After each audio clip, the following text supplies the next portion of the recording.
안녕하십니까, 박사호입니다. 이번에는 친링과 시진핑이란 주제로 말씀드리겠습니다. 친링은 화하 문명의 용맥이라고 불립니다. 지리적으로 중국의 정중앙에 위치합니다. 친링의 북쪽에는 황토고원, 남쪽에는 스촨 분지가 위치합니다. 또 강을 보자면 북쪽에는 황하가 흐르고 남쪽에는 장강이 흐릅니다. 농작물 재배의 경계도 이룹니다. 소맥과 쌀 생산지대를 가르는 경계이기도 합니다.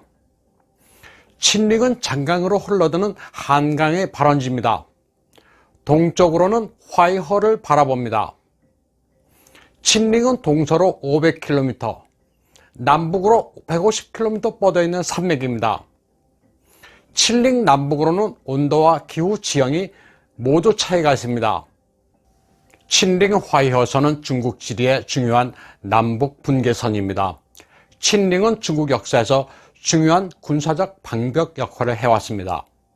남방 세력이든 북방 세력이든 친링을 넘어야만 천하를 통일할 수 있었습니다. 중국 역사의 전쟁에서 친링은 자주 등장하는 산맥입니다. 친링에는 중화 문명의 발상지라는 화산이 있습니다. 무협지에 나오는 화산 논검의 화산이 바로 서악 화산입니다.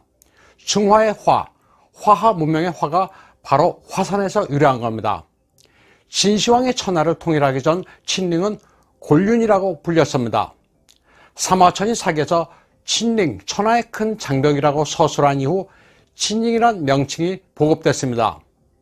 친링에는 도가 문화의 발원지인 쪽난산도 있습니다.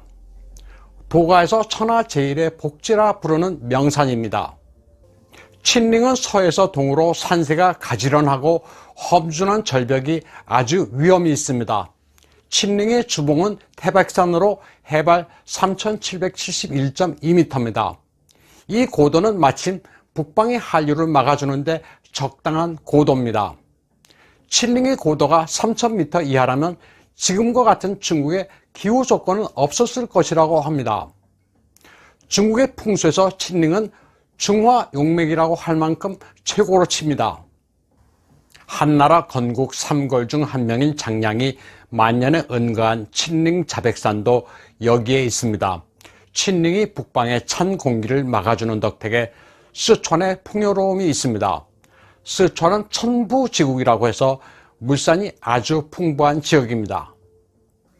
친링은 시진핑이 아주 극진하게 여기는 풍수의 복지입니다.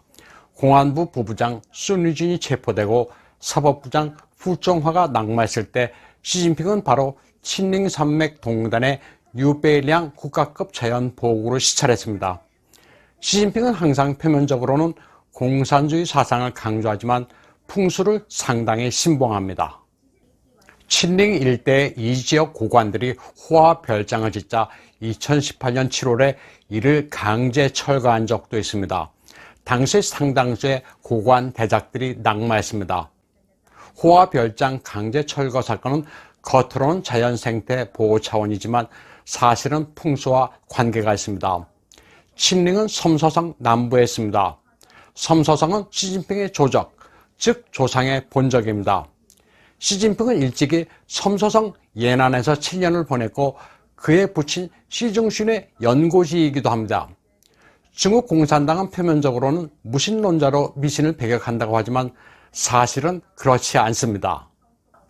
모택동은 승려를 찾아 점을 여러 번 보았고 장점이는 사람을 많이 죽인 죄책감 때문인지 집에서 지장경을 필사했다고도 합니다. 시진핑도 예외가 아닙니다. 시진핑은 4월 20일 친링 생태 보호구를 시찰하고 21일에는 섬서성 안캉시의 핑리현을 둘러봤습니다.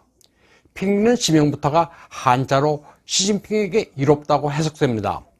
시진핑은 섬서성에서 서천정신, 즉 섬서로 기반을 옮기는 정신을 강조했습니다. 예전에 서부 개발을 위해 상하이 교통대학을 시안으로 옮기자는 안이 제기된 적이 있는데 시진핑은 베이징에서 정변이 일어나면 늘 시안을 생각할 것이라고 중화권 분석가들은 이야기합니다. 베이징에는 정변의 가능성이 늘 상존하고 대외적으로는 우한폐렴으로 전 세계가 중국에 책임을 묻자고 성토하고 있습니다. 중국 풍수에서 친링을 두고 용맥이라고 하지만 시진핑은 본인이 막스 레닌주의자라 용맥이란 단어 대신 조맥이라는 용어를 사용했습니다. 그러나 감춰진 의미는 같습니다. 스스로를 중국의 용, 황제라고 여기고 있으며 그 상징이 친링 산맥이라는 것입니다. 시진핑이 친링을 시찰한 것은 당과 국가의 명운이 경각에 달린 시점에 자신과 동일시하는 용맥을 찾아 마음의 안정을 찾으려는 것입니다. 오늘 방송은 여기까지 하겠습니다.